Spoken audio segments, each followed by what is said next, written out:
Aloha pualima, mahalo for joining us for Lā Honua Malama Honua Earth Month, especially today as today is Earth Day. So these events have been made possible by our Lā Honua committee and also Hilo Kipuka Native Hawaiian Student Center. The theme for the Lā Honua Symposium is Wānana Ika Maliola, Projecting and Manifesting a Thriving Earth. The session you're in right now is Invest in Our Planet and is presented by our keynote speaker, Yolanda Joab-Mori. My name is Darian and I'm serving as your moderator for this session, and this session is scheduled to run until 2 p.m. So we ask that you try your best to remain in the session until it ends. And if you must leave early, you may do so, but please do as discreetly as possible. And if you have any questions or feedback during this session, feel free to use the chat and I'll pose them to the presenter. We request that in order to see our presenter and if she is to show any slides, we'd like for you folks to click on the view screen in your upper right corner of your screen. And if you click gallery mode, please click it to view mode so you can see our only presenter. We're privileged and honored to have Yolanda here with us today to share with us. And Drew, if you have any thoughts or you would like to speak as well, take it away. Mahalo for joining us. Okay, mahalo nui Darian, and mahalo everyone who is here today in our midst on this very special day, Lā Honua Earth Day 2022. I'm just going to say a quick thing about Yolanda and then just set her free after that. So mahalo everyone for joining us today as we reflect on and celebrate the resilience of people across Oceania and think about how integral that essence is in combating climate change. Yolanda Joab-Mori is the founder and director of Island Pride Micronesia, the program coordinator of Blue Prosperity Micronesia. Yolanda Joab-Mori is the daughter of the Lā clan and a mother of two from the islands of the Federated States of Micronesia, FSM. Her roots drive her activism and her work on climate action and ocean protection for over a decade. As the Blue Prosperity Micronesia program coordinator, Yolanda is leading the FSM's effort in developing its blue economy, strengthening sustainable fisheries, and creating marine spatial plans that will protect 30% of its marine environment. It's completely amazing. And with that, it is our honor and our privilege to introduce Yolanda Joab-Mori. Thank you, thank you. Kalangan. Good morning, everyone. Aloha, Nesaranim, Kastelelia Mango, and happy Earth Day. From the beautiful island of Chuuk here in the Federated States of Micronesia.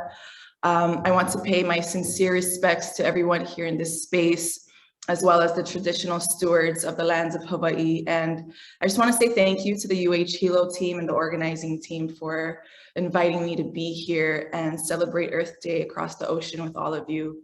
It is certainly an honor and a privilege to be able to share, learn, and reflect together. I think one of the bravest things a person can do is to be willing to learn out loud, because I think that's one of the ways that we build community. So I hope that's what we can do here today. To introduce myself a little bit, my name is Yolanda Joab-Mori. I am proudly, wholeheartedly, and magically Micronesian. I am Pohnpeian, Kosraean, Mortlakis. And I am a daughter of the Lā clan and a mother of 4 now. I'm sure, like many of you, I grew up in such a way that the inherent and irrevocable relationship we have with our Mother Earth was something that was just so normal that you didn't really think of it as a thing, right? So that's just how we lived. Whether it was my grandmother planting sakau, my brothers climbing down breadfruit for the my uncles bringing fish after their catch, or picking leaves from the ilau plant when someone got sick, or taking fruits to the market, you know, like that was just life. It was a living relationship with our land, with our ocean, with Mother Earth that was based on and rooted in reciprocity. She took care of us and we took care of her.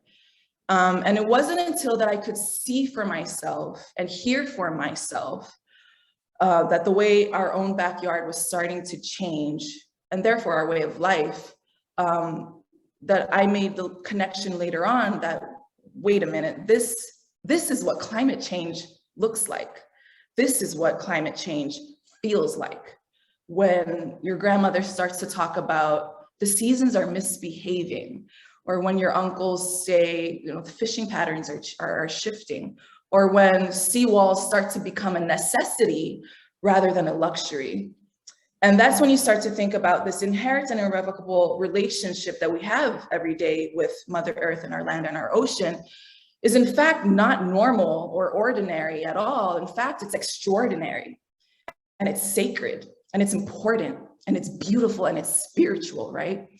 And that's when, for me, the rage and the heartbreak of the incredible injustice of it all started to set in. And it was that recognition that I think really drove me into the kind of work that I do now. For several years, I was part of a team that ran the first climate change adaptation and education program in schools and communities across all the islands in the FSM and in the Marshall Islands and in Palau. So we created curriculum so that our kids can start to learn about the science behind climate change in the classrooms as well, since they were already living it and experiencing it in real time, right? It's not that they will inherit it one day, they already have. And so they need to start reading about it, talking about it, and gaining the tools in which they can combat it and make career choices or educational choices with that in mind, with that at the forefront of their minds. So that's what the whole education component was focused on. We worked with over 10,000 kids all around the region. And being in the classroom is one of my favorite things in the world. At the same time, we also worked with communities to develop community action plans that would basically identify the biggest climate impacts that the community faces and then map out actionable steps that can be taken through mitigation or adaptation measures. And this approach for me worked because nobody knows their community better than the indigenous people who have been living on their ancestral lands for generations, right? And so these plans were just a tool to organize around and also a way to bring in funders for those projects that were identified. So these resulted in things like raising taro patches, refurbishing seawalls, and mangrove reforestation to build resilience against saltwater intrusion and sea level rise, as well as installing rainwater catchments in communities to build resilience to longer and more severe droughts and things like this. And in doing that work, I had formed a foundation and a pathway into activism and started to get engaged in advocating for stronger climate action in the international community. I've spoken all over the world, from the UN to all sorts of conferences and summits. And for me, that was about carrying this hard truth that, okay, we at home in Micronesia, as well as frontline communities all over the global south and the world, we are not going to adapt our way out of climate change. We just can't, right? It needs to be less about our ability to adapt and be resilient and more about the root cause of climate change and putting an end to the machine that is the fossil fuel industry and putting in place the policies that will allow that transition to clean energy. So this led me to also joining our local utility company as the first head of renewable energy to set that division up and get solar power projects to feed solar power into our main grid, as well as solar projects in the outer islands that otherwise doesn't have electricity. But when I would be in those spaces with world leaders and decision makers and policy experts, the more evident it became to me how absolutely urgent and how absolutely necessary our voices are to be represented in these conversations. 9 times out of 10, I would be the only woman in the room, I would be the only person under 30 in the room, or I would be the only person of color in the room, the only indigenous person in the room. And that's when I started to see and feel how this is such an intersectional issue, and it needs to take an intersectional approach in the way that we address it, because it's not just about the environment, right? It's about everything. It's about economy, it's about health, it's about equality, it's about well-being. So we sit in the middle of all of it. and all of it compounds each other and our life experiences. So that's why my sisters and I started the nonprofit Island Pride Micronesia, where we work with empowering women and young people to take action on social and climate justice. So all of that is to say that through all of this work, I have found three things to always be true. And I would just like to offer that if anyone would find that valuable. One is that authentic community engagement is where true impact lives. Grassroots bottom-up organizing cannot be disregarded as too small scale or too tedious, because community-led solutions is what stays when everyone else leaves. Two is that marginalized groups, particularly women and our young people, need to play a key leadership role and be brought to the table. Women and mothers are the organizers and planners in our communities, and young people have the capacity to be the driving force for change if we just give them the opportunities to do so. And number three, also touching on our overall theme for our birthday celebrations here, is that we absolutely need each other to do this. We need allyship, we need partnership, we need community if we're going to make it through this and be the ancestors that our future generations would be proud of. You know, our people across Oceania, from Hawaii to Chuk to, all across Polynesia, Micronesia, Melanesia, our peoples have always counted on each other before, and this time is no different. And so, when I was thinking about what I would write and what I would share today, I was grappling a lot with this relationship that we have with resilience. And my talk today isn't very long, because like I said at the beginning, I think one of the most valuable ways and one of the bravest and courageous ways to build communities to learn out loud together. So I'm happy to just have a conversation and talk story as well, if we can somehow moderate or facilitate through that. So I wrote this spoken word piece that I would just like to share and offer this space. Right now it's called Mother and Earth. That might change later, but it is a messy navigation between the experiences of motherhood / Mother Earth in all its forms, and that connection to resilience, and exploring the tragedy and triumph of that resilience. For me, this kind of writing is just a chaotic way to find clarity and to allow answers and questions to coexist.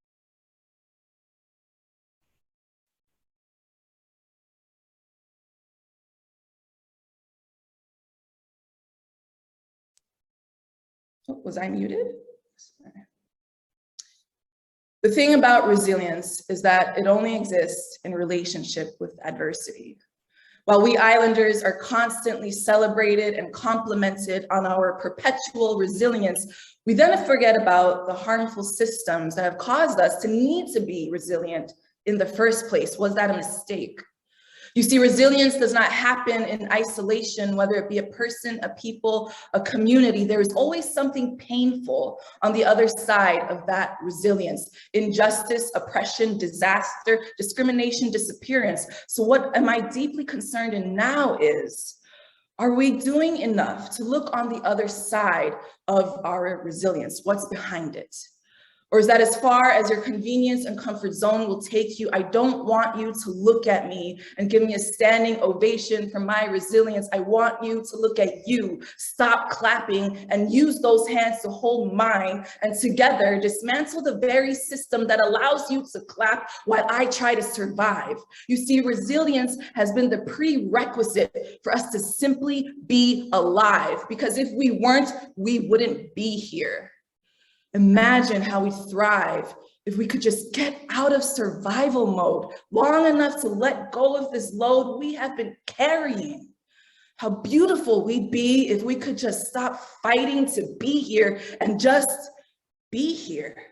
I'm tired of trying to justify that this earth is just as much my mother as it is yours. I know the story of my birthplace. She sang to me too. As Nono nestled the placenta that I was born with into the soil outside our home, I like to imagine that it rained that day. The kind of wampean rain that turns days into dreams. Maybe that's why I'm such a daydreamer. Maybe the ground was wet and soft with cracklings of fallen breadfruit leaves, that the brown of the earth made its way to my skin. I am divinely rooted to this land, the way all my ancestors and mothers were before me. It is no coincidence that Earth Day sits between Women's Day and Mother's Day. This planet is matrilineal. This connection is umbilical, woven with matrilineal lines. So I study the lines in her face. She is 90 years old. She is 90 years strong. I study the lines in her face. Every indent, every fracture, every canyon of wisdom around those raindrop tired eyes. I wonder, has she ever known rest? Born between wars, her native tongue cut from her mouth, illiterate, they called her, who can write stories with seeds in the soil, her whose body authors the continuity of our lineage. Illiterate, they didn't know who she was. Before the bombs, before the Bibles, they thought they taught us how to pray, but they didn't know how we were Lazarus every day. Ain't we biblical? Unkillable? You see, that's what it means to be fucking matrilineal. If our names is what we inherit from our fathers, then it must be the resilience that allows us to even be here with names that we inherit from our mothers. Woman, a borrowed rib from man, and like the ribs that we are, don't we hold it all together? Don't we protect all that is vital? You see, a rib cage is to vital organs, is what a woman is to her community, is what a mother is to her family, is what this earth is to humanity. So let's celebrate that. Not out of distraction, but out of distinction. Celebrate your sun-kissed skin for the golden stories that it holds. Celebrate your long indigenous names and how flexible it dances off of the tongue.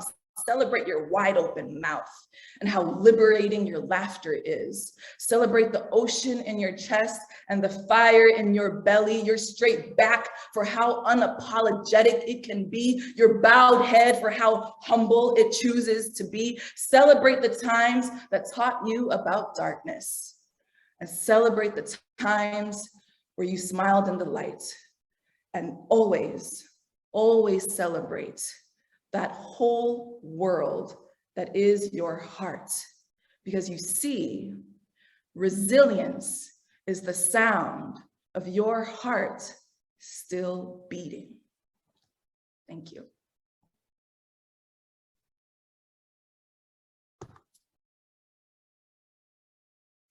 That's all I have to share. I am keen and curious to have a conversation if time will allow. Thank you very much. Yolanda, mahalo nui. Mahalo piho for your time, your words, your efforts within your community, and just for being here during this celebration of this month and every day that is Earth Year. But should anyone have any questions, comments, anything that they would like to talk story with Yolanda, please feel free to mute yourself and express who you are, and please have a conversation with us and Yolanda. Mahalo.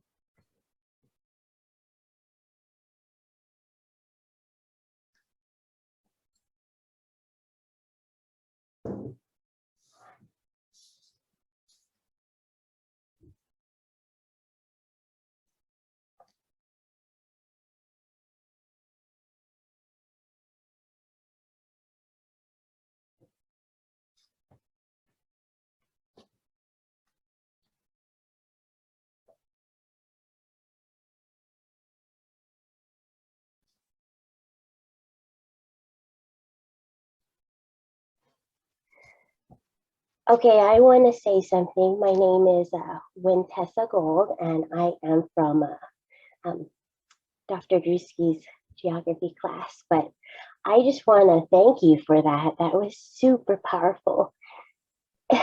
You got me really emotional, and I can feel your passion for it. And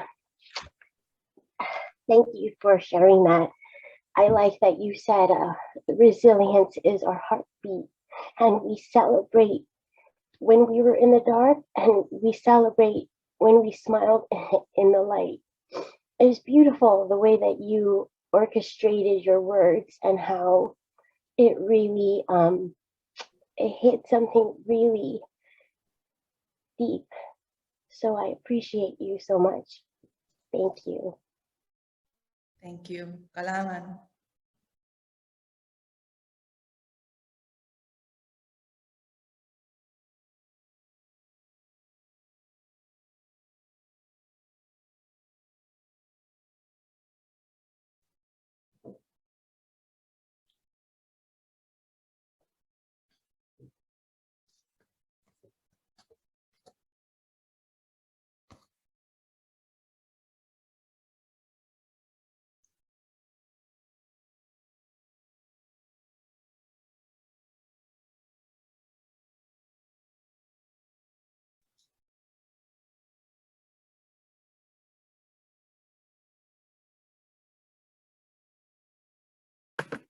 Yolanda, we have a question from Maybelline.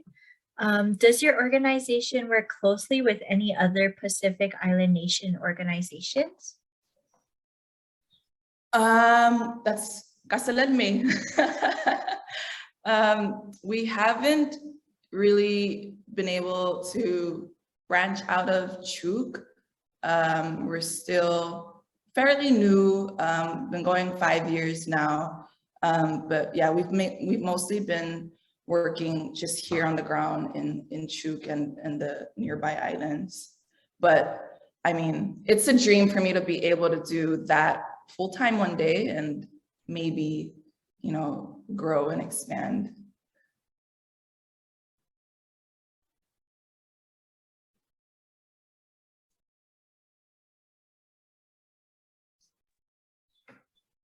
Ala Madera says, I love how this year we are focusing on fixing the root of the problem instead of band-aiding the situation and allowing it to continue while we work around it. Example, trash on our shores. We want to fix the generation to not throw trash instead of teach them to allow the trash to be thrown, but we shall pick it up.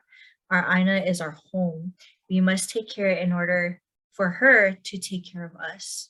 And it is so simple, but yet a foreign thought to the masses. Every little bit helps.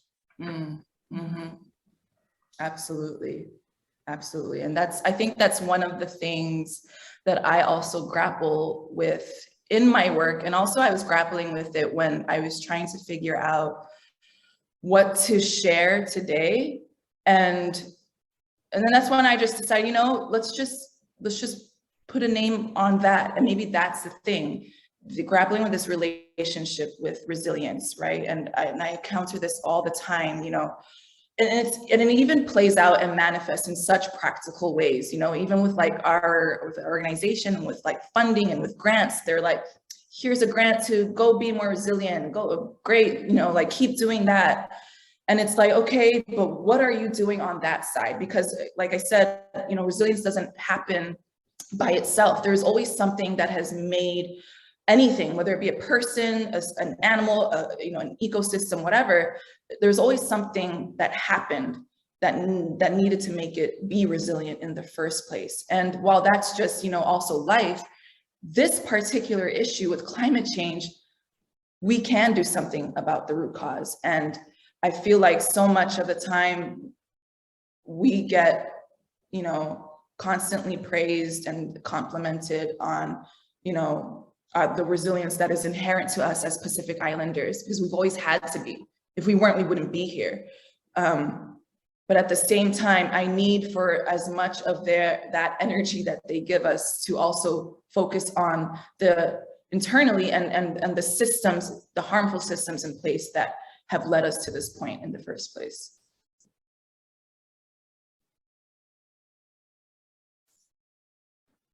And with that being said too, like, I would like to highlight the word resiliency is being highlighted within this within this Zoom. what do you think is our next step as we have created this network right here within the Zoom, our networks within school and our jobs? What is next for us as Pacific Islanders to create and come together, especially on the topic of climate change? That's so important, right? I think for me, it's a lot, like I was saying at the end there, building community, having more spaces like this to allow us to connect and to reach over, you know, and to also, you know, find partners and find spaces. You know, a lot of this work isn't just about, you know, the proactive and practical things that we can tangibly and physically do out there, or like within our communities, or building, planting trees or building seawalls or whatever. But a lot of the work is also self-care and community and just caring for each other. Because my God, this work can be, and just been living through this, right, in real time. Like, you know, it's always funny to me, like playing this, not playing, but like being in this role of, you know, trying to be, you know, the resilient advocate and, you know, doing this work, environmentalist, and, you know, protecting 30% of, like, but at the same time, I'm also a part of this community that feels it every single day, that lives it every single day. I have 4 children. And I think a lot of this work, and I think a lot of times that we don't give enough space to, is acknowledging how painful that can be, to constantly recognize and question, have this existential question on your mind, you know? And so I think a lot of, it would be very valuable for, because, and you know, it's all of us, you know, everyone I'm sure lives through this. And I feel like it would be so valuable to also have more space to accommodate that, and to put a name on that, and to allow us to care for ourselves and care for each other.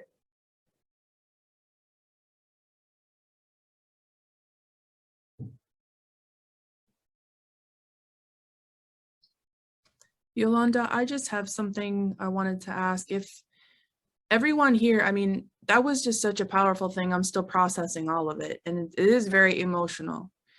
But if there was something that you could ask all of us to do from today, you know, some people really want to get involved. Some people have, like you have 4 children. I don't know how you do that, but I just have 2 dogs and I have a hard time doing all this. So, but like, you know, some people have lots of time, some people don't, some people have money, some people don't. What is something that you could ask of all of us to help move everything forward that you think we could all benefit from, that could help our community, that could help the Pacific?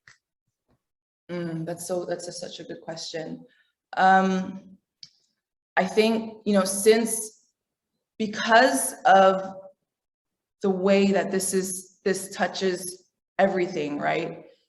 And there's this climate change is multifaceted, manifest in every single way that you can think of.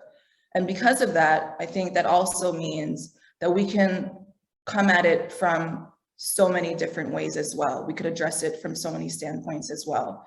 So, you know, the first part to answer that, I would say, you know, there is always something that anyone could do, because we need all of it, right? You know, if you're an artist, if you know, if you're a writer, if you enjoy, you know, fundraising, organizing, whatever that may be, I think there's something that in whatever your gifts are, whatever your talents are, whatever you enjoy and that brings you joy, because that's important also, that there's a way that could be helpful and in service to, you know, fighting this. I would also say, I think it would be really helpful, you know, and going back to my other point, something that all of us here could always do is also, I think it would be really great to, you know, uplift and highlight people and organizations and groups that are doing, you know, the work on front lines, whether that be retweeting or posting or, just creating that spotlight and engagement that highlight, because that helps these orgs to get, to get recognized and to be able to get more resources to continue to do. And it could be as simple as just sharing a post or retweeting something or something like that, or having a conversation with somebody. Because I think one of the things that one of the silver linings for me over these past 10 years or so is seeing really, especially from our generation and this younger generation, is almost this kind of renaissance of younger people with this hunger to do something and to reconnect with traditional knowledge, and that has been popping up in different ways all around Micronesia. A lot of amazing NGOs and have been starting up in the last 5 years. There's Goa and Pohnpei, there's the Green Society, there's Jochigum in the Marshall Islands, and I think that's that is one of the more powerful ways for me that I've seen our Micronesian response to this is young people are getting active and organizing. And the more we can do to uplift and highlight and support that would be great. And Charlotte has a question in the chat. You mentioned the connection between women and caretaking for the earth and communities. I have noticed a lot of sustainability related groups I am a part of that are mostly women. When I look at who is on this call right now, it seems to be mostly women. What do you think we can do to bring people into this circle who are not here yet? What a great question. That is so important. That is such a great question. Oh man, right? And I've had the same experience, and I think that also maybe that comes from this, and that's also something that I think about in that piece that I shared. Our relationship as women and caretakers, and maybe that's not a coincidence in the way that we also show up in these spaces for protecting our environment and Mother Earth. But that's such an important piece of the conversation, right? I think it starts with the people that you have around you. With the work that we do with Island Pride, my husband gets involved. I have to make sure my sons are involved. So I think we need to also make these spaces more inviting, maybe, and make more of an effort to bring in others. It's sort of like for Island Pride, like all of our, like I said, it was founded by my sisters and I get this sense that a lot of men or boys or just any other folks maybe think that, oh, that's like a women's thing, and I think that is absolutely, and of course that's absolutely not the case. So I think that's something that we should be cognizant of and constantly keep in mind. And I think the best place to start is just the people that you have around you in your life, and making that space inviting for everyone, and reminding that it's not just for women, it's for all of us.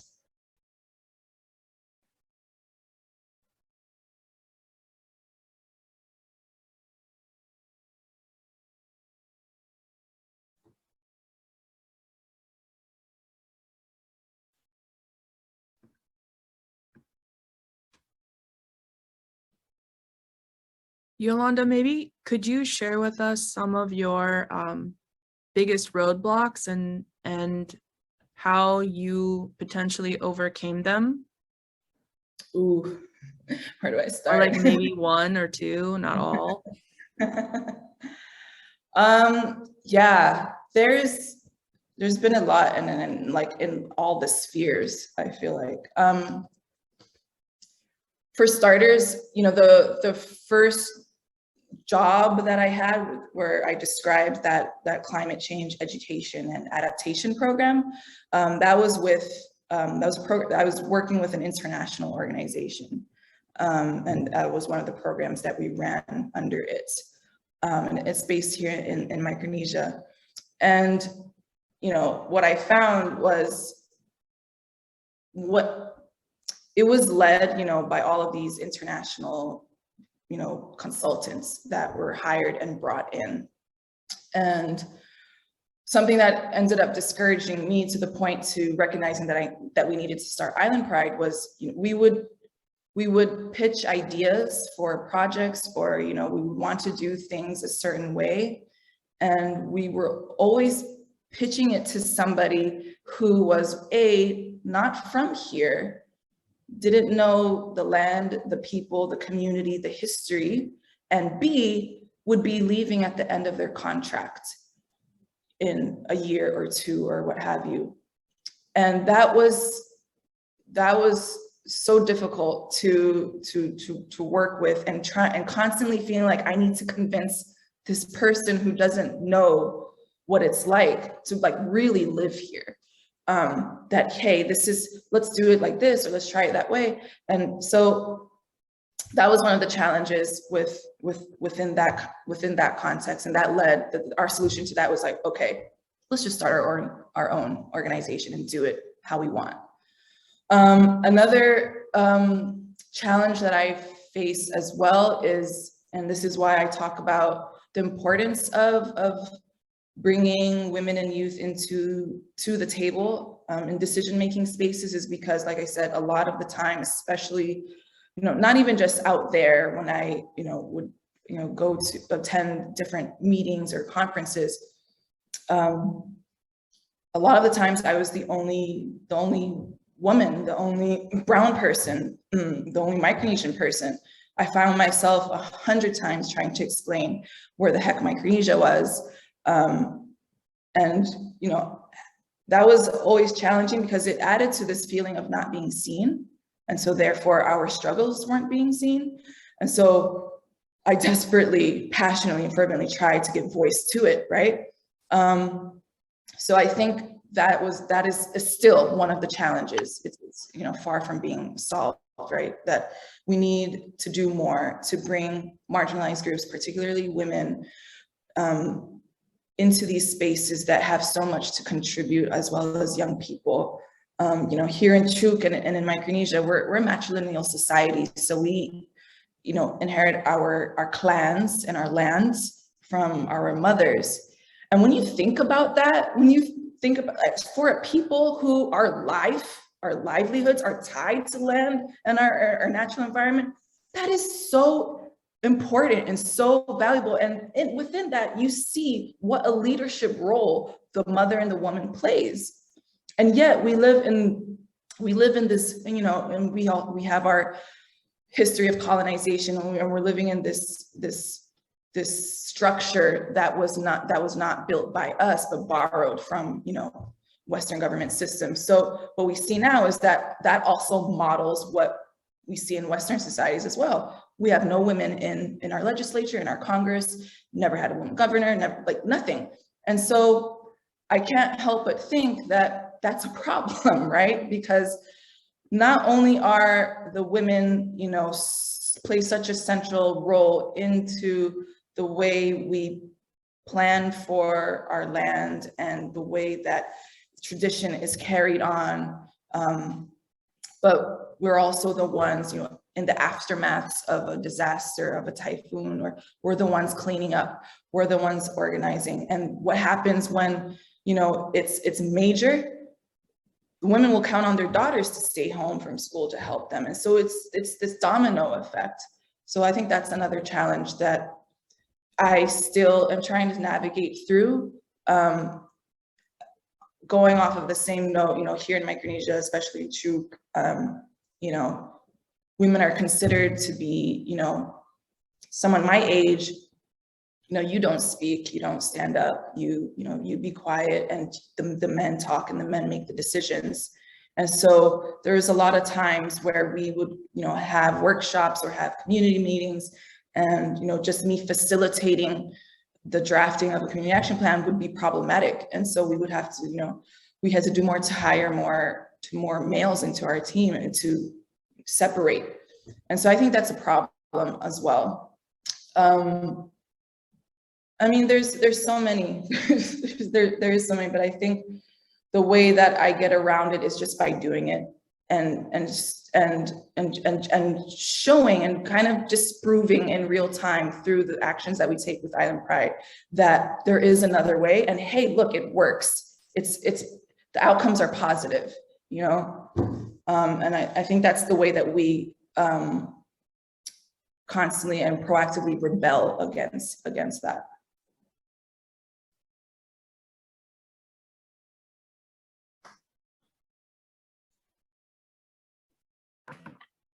Yolanda, I also wanted to ask, how have your perspectives evolved over the course of your career, and what were some of the influences that drove those kinds of changes?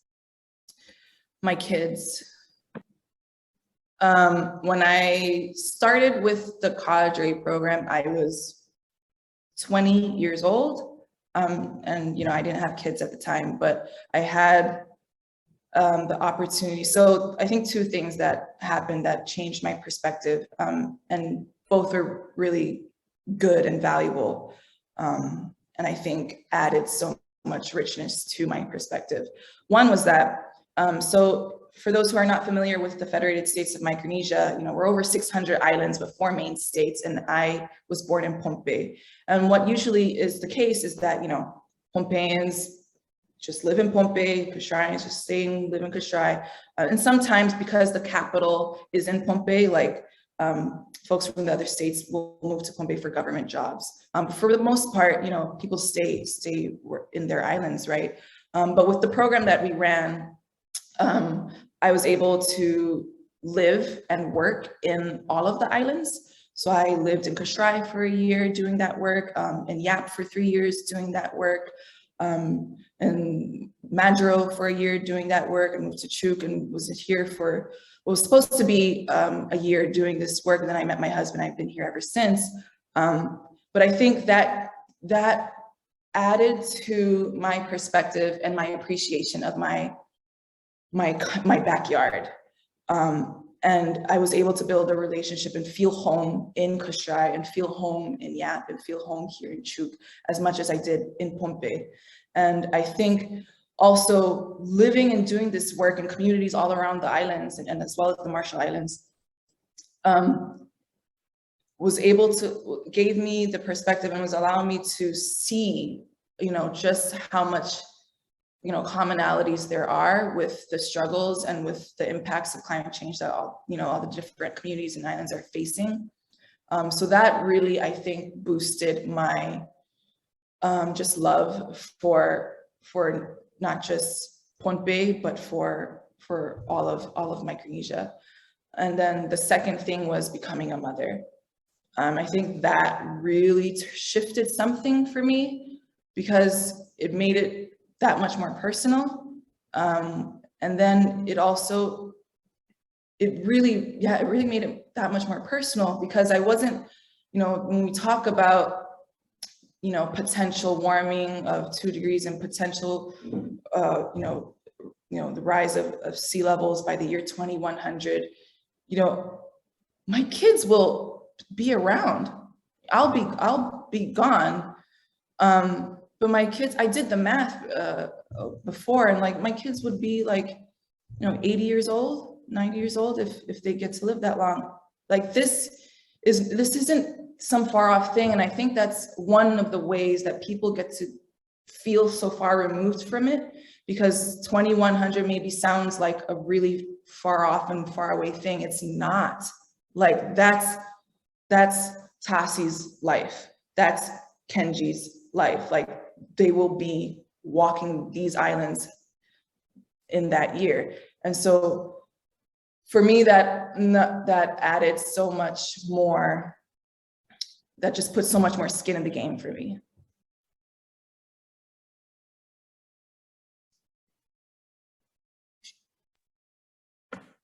Anyone else, please feel free to comment or just talk story with us and Yolanda. You can unmute yourself and just say your name and any thoughts or questions you have. Mahalo. I have a question. It's just like, to anybody. What is the experience for you all there, like as students or as educators? Like, what is the sense that you get, in terms of what is the mood, or what is, in terms of how we're dealing with climate change and how it affects Hawaii? And just, I'm just curious to see, like, what are the thoughts and feelings there on that side?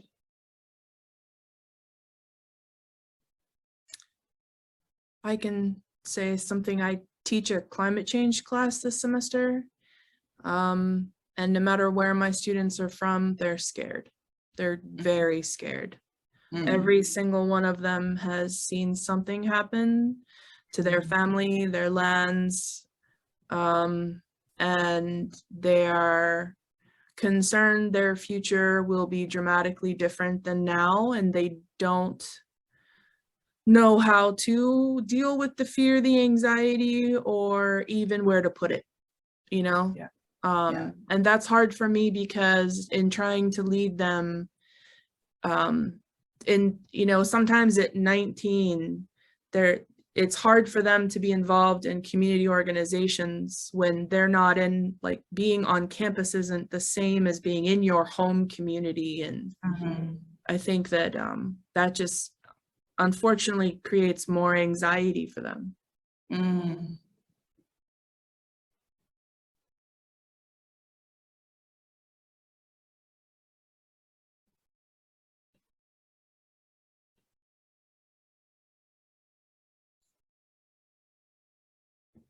Anyone else want to share with Yolanda what you've experienced or how you feel about climate change where you are from?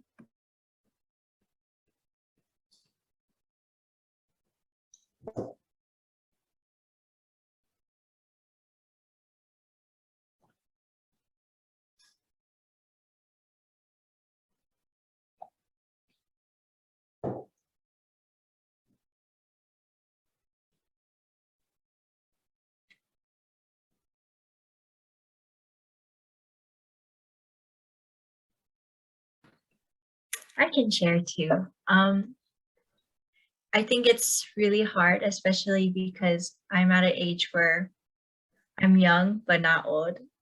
I'm old but not young. And so it feels like we're in the middle, and we have to, make sure that we're holding our county, our government accountable of these things that are going to happen. Sometimes it just feels like we're boiling a teapot, and we're just doing whatever we're doing in the living room, and then all of a sudden we have like this bell, or when the teapot is like so hot that it starts to sing, that's when like it's going out of control. I feel like sometimes those are the events that happen, and like us as Indigenous people, we try to warn our government, and it's just like really hard because we really try to voice our concerns through various, symposia, the work that we do, and just everyday life. But it's really hard. However, we're still pushing and we're still fighting to make sure that our next generation has the same fight within them, and that they can see a better day for themselves when they're our age too, right? Anybody else feel that way too?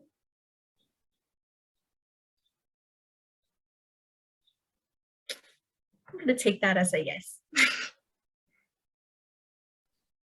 I'll just say really quick, I also teach geography, just like Michelle at Hawaiʻi Community College. And a number of the people on this call right now are my students, past or present. So mahalo for being here. And I feel like in our experiences together, we've touched upon impacts of climate change, and whether it's in the Hawaiian Islands or maybe in different parts of the world too, but of special interest to us is in the Hawaiian Islands. And I think one of the things that happens in our community, at least on Hawaii Island, at least with our college and university, is that a lot of our learners have the opportunity to engage directly in those authentic experiences, Yolanda, that you were speaking of at the very beginning, right? Where they actually can contribute, you know, tangibly and in intangible ways too, for example, through cultural protocol, to the well-being of their, you know, of this place, of the Hawaiian Islands. So even if, like, you know, what Michelle was sharing, right, about how her students feel, that those, you know, those feelings of anxiety and you know, desperation and grief and everything. At the same time, I think our learners, if they are engaged directly with the Aina, they actually may feel like they're part of something that is having a role in changing things in some way, right? So, sorry, I would love to hear some of our other people on this call speak, but I just wanted to share that because I do feel that that's something that happens in our community too, that there is hope, and there is action that is being taken to address these existential issues. Yeah, absolutely.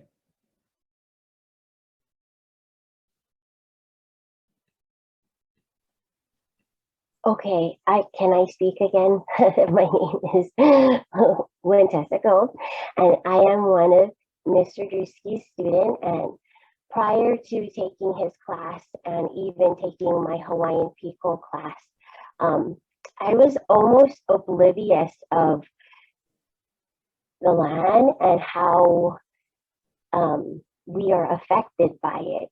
And when Mr. Juicy did a project where we had to pretend that we were a natural feature, and we had to kind of like, and I don't know if I took it like in a whole nother level, but I went and I researched my heritage, which is the Philippines, and then I kind of looked at it at that point of view and how the land was speaking, and then there's like a comparison on like islanders and how they migrated and all of that, and what we do to our land because we think we need to do it. I don't know if there's a lot how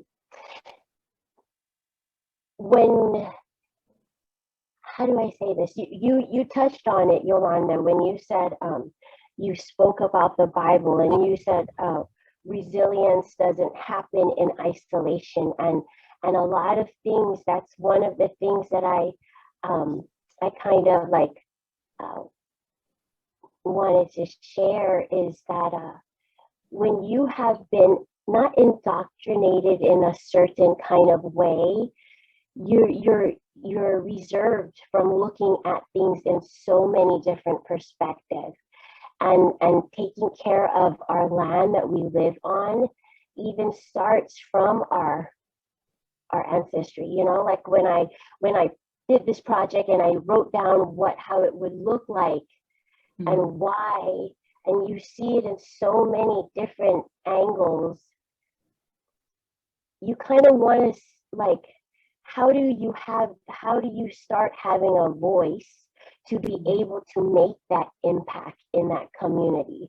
Like you said, you went to the meetings and you were the only one that was a woman, and you were the only one that was brown skin.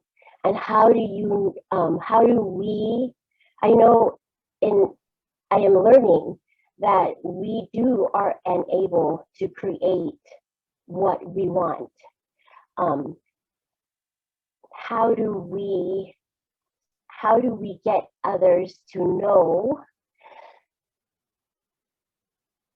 How do we get others to start to have that voice?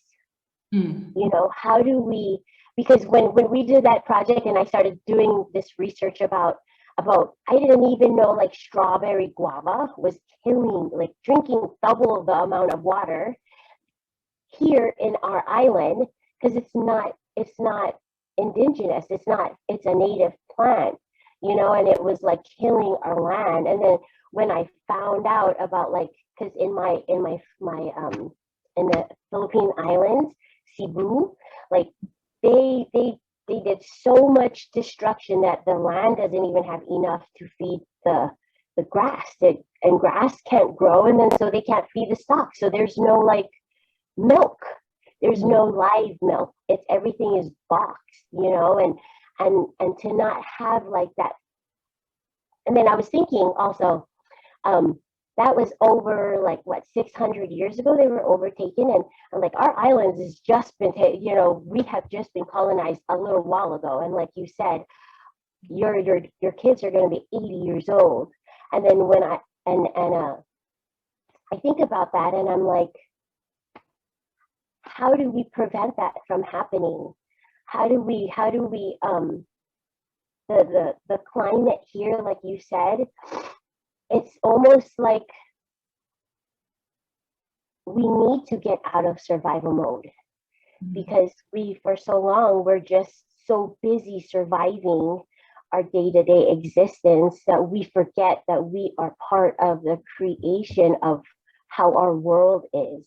Each person have our, you know, we have our own worldview, and we kind of can be part of creating something great, but that's, it's the climate here after COVID and all of that kind of stuff that has happened. It's almost like we do need to separate or not abolish, but like remove what's causing that isolation, what is causing us to be separated from one another. There's always this differences in our islands or anywhere in the world, that there's like, even in religion, you know, Christianity is like this one thing, but then they're the ones that are like, you're not like this, you know, there's a separation. There is, and then we are all left to be isolated from one another when we should be interdependent on each other, because we have not gone there yet. I believe that we don't have enough voices here to be able to encourage those leaders that are still buried under all of the doubts that have been given. Self-care is one of the things that is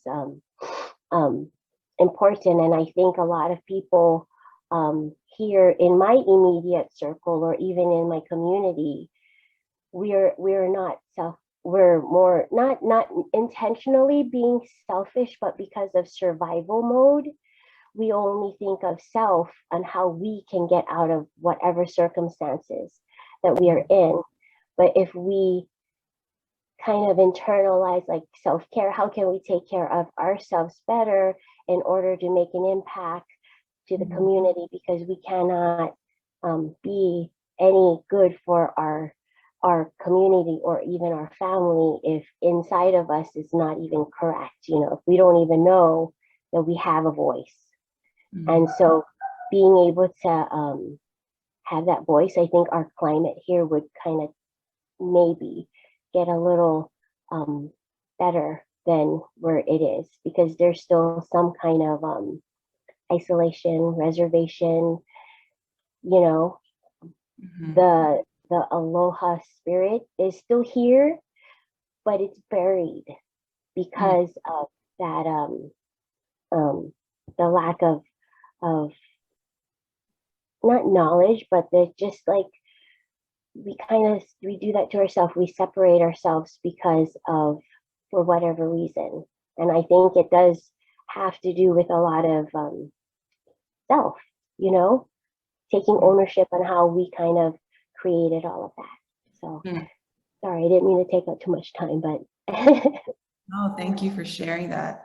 I think, you know, and that's what in the beginning I said, one of the bravest I think a person can do is their willingness to learn out loud, because that's how we build community. So thank you for sharing that. And going back to that point, you know, that's why, you know, in the three things that I shared that I have found to be true over the years of doing this work, the last one was, you know, the recognition and the truth that we absolutely need each other to do this. And that's not to say that this sense of partnership and community doesn't already exist. There are already so many ways that, you know, we can count and we have been counting on each other, and we can continue to build on that. I ended the poem with the sentence, resilience is the sound of your heart still beating, because that there is, for me at least, the best way I can describe it is that is hope. That there is hope. We are here, you know, our ancestors have made it through existential threats before. They have defied odds before.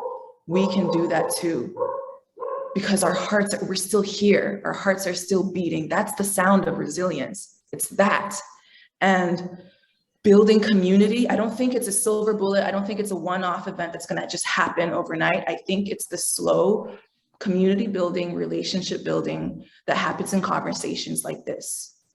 And I think I'm so grateful to have been invited to this event, and to Hilo for organizing this, because I think the more connections we build like this, the more honest, awkward conversations we're able to have with each other like this and share our experiences, that builds our resilience together. That's how we become a resilient community. And I think that is what the essence of hope is, and what we need to make sure we become the ancestors that our descendants deserve. And like I said, there are so many ways to contribute to the solutions, right? Whether you can be an educator and you can be inspiring the next generation of, you know, environmentalists or activists. You could be an engineer and you could be designing solar power grids. You could be, you know, an organizer and bring communities together to figure it out and create community-based solutions. You could be an artist and you could be making poetry or art that helps people through the anxiety that they feel through. Like, all of it matters, all of it matters, and all of it is needed. And that's where I think we still have, our strength. That's where our strength is, I think. And that's why I'm grateful to have spaces like this for us to share voice and share community with each other. Because at the end of the day, that's what I count on. It's the fact that your heart is still beating, and so is mine. Mahalo, Yolanda, very beautiful words. Mahalo everyone for coming to this session. It is now 2:05, and so this session has ended. Should you have any questions, concerns, you still want to build this pilina with Yolanda, please get in touch with her after this. And mahalo, and we hope to see you again soon in our next, with our next speakers. Any words, Drew? We're just so grateful. On behalf of the Lā Honua committee, we would like to express our deepest gratitude to you for sharing about yourself and your work and your 4 children, not 2, and also your spoken word pieces was very powerful. And I think that, as someone mentioned, many of us are still processing what you shared, but powerful. Mahalo nui. Anyone else from the Lā Honua committee want to say something? I'm just really grateful that we had you here today, especially for Earth Day. This was extremely powerful. Thank you very much. Let's stay in touch. Can you guys unmute and say ahui ho, aloha?